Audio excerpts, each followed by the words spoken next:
अंधार फार झाला एक दिवा पाहिजे या देशाला जिजाऊचा शिवा पाहिजे या देशाला जिजाऊचा शिवा पाहिजे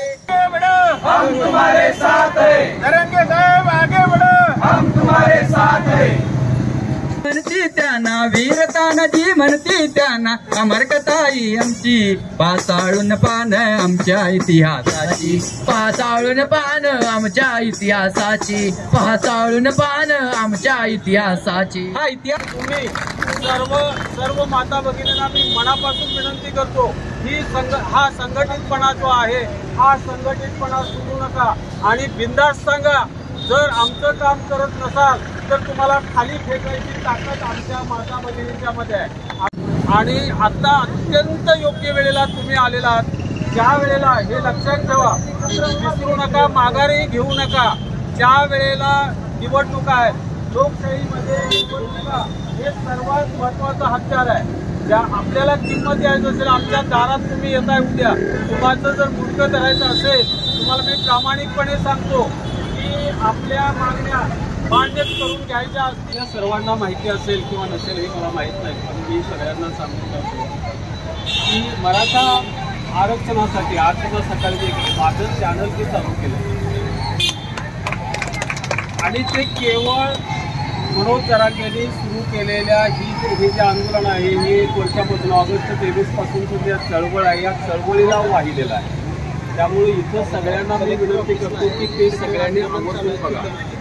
कालची पोस्ट आजची पोस्ट मी सगळ्यांना ते टाकायचा प्रयत्न करतो मुख्य म्हणजे तुम्हाला सगळ्यांना सांगायला हरकत नाही की मराठा आरक्षण हा माझा विषय होता म्हणून मी आता गेले 1.5 वर्ष साधारणपणे मराठा आरक्षण या विषयासाठी मी वाहून गेलो सातत्यानं दररोज एक कमीत कमी पोस्ट बाजीरावांना जाते माझी की कमीत कमी एक पोस्ट आणि तेही केवळ मनोज जरांगे पाटलांच्या आंदोलनाची माहिती देणारं आणि मार्गदर्शन करणारं अशा पद्धतीचं साधारणपणे सांगतो मराठा आंदोलनाला इतिहास 80 पासून कारण सगळ्याच क्षेत्रात काय मला काम करा माझं जागर फाउंडेशन म्हणून NGO आहे आणि त्याच्यामार्फत मी सोशल सर्व्हिस करतो आहे प्रामुख्यानं मला आवडलेली जी गोष्ट आहे ती अशी आहे मनोज जरांगे पाटलांनी OBC प्रवर्गातून मराठ्यांना आरक्षण द्या ही जी मागणी केली आहे ह्या मागणीचा पुरस्कर्ता मी आहे पुरस्कर्ता म्हणजे मला ते कसं आवडलं हेही तुम्हाला सांगतो की आतापर्यंत मराठा आरक्षण ज्यांनी मागितलं त्यातल्या बहुतेकांनी ते आर्थिक निकषावर मागितलं फक्त मनोज जरांगे पाटलांनी ते मागत असताना त्यांनी सांगितलं की चालणार नाही आमचा 83 कलम 82 वरती आपला मराठा कुणबी याची नोंद आहे आणि आपण मराठे हे सगळे शेतकरी शेतबांधव आहोत आणि त्यामुळं आपण हे सगळे कुणबी आहोत आणि मनोज जरांगे पाटलांनी आपले सगळे म्हणजे त्यांनी जर ठरवलं असतं दंगा घालायचा तर महाराष्ट्रात दंगाही झाला असता पण ते इतके शांत आणि संयमी आहेत की त्यांनी सांगितलं आपण मी फक्त उपोषण करणार आणि तुम्ही मला पाठिंबा द्या हे कसं हे देत नाहीत त्याचा अर्थ आता आपण लोकशाहीत आहोत दर 5 वर्षाने येणाऱ्या निवडणुका हे एक फार मोठं हत्यार असतं हे हत्यार लक्षात घ्या मी सगळ्यांना विनंती करतो मी आजच्या पोस्टमध्ये असं स्पष्ट केलंय जर आपण हे सगळे एकत्रित राहिलो जर आपण संघटितपणे राहिलं जर आपल्या मताचं ध्रुवीकरण राहिलं आणि हे ध्रुवीकरण जर सत्ताधाऱ्यांना खाली खेचण्यात यशस्वी ठरत असेल तर नाईलाज नव्हे तर त्यांना आपलं आरक्षण हे द्यावंच लागेल आणि मनोज जरांगे पाटलांनी जी गोष्ट सांगितलेली आहे ती गोष्ट ही यशस्वी 100% होणार आणि जर आपण म्हणजे कुठल्याही कारणानं कारण भाजपची आपला पंगा आहे भाजपचे आपल्याला नीती माहीत आहे या भारतामधल्या जाटांचं आरक्षण असेल गुर्जरांचं आरक्षण असेल पाटीदारांचं आरक्षण असेल सगळे आरक्षण ही त्यांनी मोडीत काढलेली आहेत ती कशा परवाच्या अमित शहानं दौऱ्यात त्यांनी स्पष्ट सांगितलं होतं की आरक्षणाच्या ह्या ज्या मोहिमा किंवा चळवळी आहेत कशा पद्धतीनं मोडीत काढायचं हे आपल्याला चांगलं माहिती आहे ज्यावेळेला इलेक्शन जाहीर होतील त्यावेळेला मनोज जरांगे पाटलांचा जो विचार आहे तो कदाचित कुणाला पटवो न पटवो पण त्याच्या पाठीशीच आपण जर राहिलो म्हणजे तर कोणत्याही परिस्थितीत हे आरक्षण मिळवायला आपल्याला अतिशय सुलभ आणि सोपं होईल त्यांना हे द्यावंच लागेल. नमस्कार, प्राध्यापक बीजी मांगले जागर टाइम्स मध्ये आपल्या सर्वांचं मी स्वागत करीत आहे. मित्रांनो, मराठा योद्धा जरांगे पाटील यांचं 6वं आमरण उपोषण नुकतंच स्थगित करण्यात आलेलं आहे. मराठा समाजाच्या आंदोलनकर्त्या माता भगिनी आणि सर्वांनी त्यांना विनंती केली की आपल्या तब्येतीस्तव आपण हे आंदोलन आता स्थगित करावं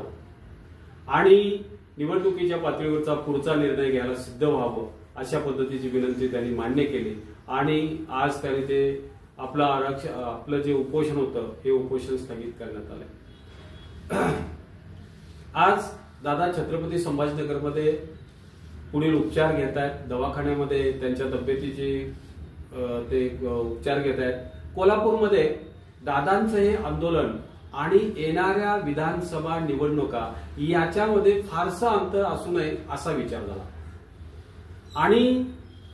हे या मराठा विषयावरती या संदर्भात जे वातावरण आहे ते वातावरण निवडणुकीपर्यंत तशाच पद्धतीनं तप्त राहावं यासाठी काय करता येईल याचा विचार झाला. मराठा आरक्षणाच्या विरोधात भूमिका घेणाऱ्या सगळ्यांना या भूमिकेचा दाह चांगला झोंबला पाहिजे अशी सर्वांची इच्छा होती. मनोजदादा जरांगे पाटलांचे हे विचार सातत्यानं प्रत्येकाच्या डोक्यात राहिले पाहिजेत, ते खंडित झाले नसले पाहिजेत. या उद्देशानं आम्ही सकल मराठा समाज कोल्हापूरने जिल्हाधिकारी कार्यालय कोल्हापूरच्या समोर ठिय्या आंदोलन आयोजित केलं. या ठिय्या आंदोलनाला मोठ्या प्रमाणात प्रतिसाद मिळाला आणि अनेक वक्त्यांनी इथं पाठिंबा व्यक्त केला. या आंदोलनाला माता भगिनी पुरुष मोठ्या प्रमाणात असा हा आंदोलन होता, आंदोलनाला पाठिंबा होता. यामध्ये ज्या व्यक्त्यांनी आपलं मनोबल व्यक्त केलं त्याचा थोडक्यात गोषवारा आजच्या दिवसाचा मी या ठिकाणी घेणार आहे, तो आपण नजरेकडून घालावा आणि याच्यावरती आपल्या कमेंट्स कोणत्याही परिस्थितीत द्यावा अशी मी आपल्याला विनंती करेन. आणि ही जी पोस्ट आहे आपण ही पोस्ट लाईक, शेअर आणि सबस्क्राईब करा.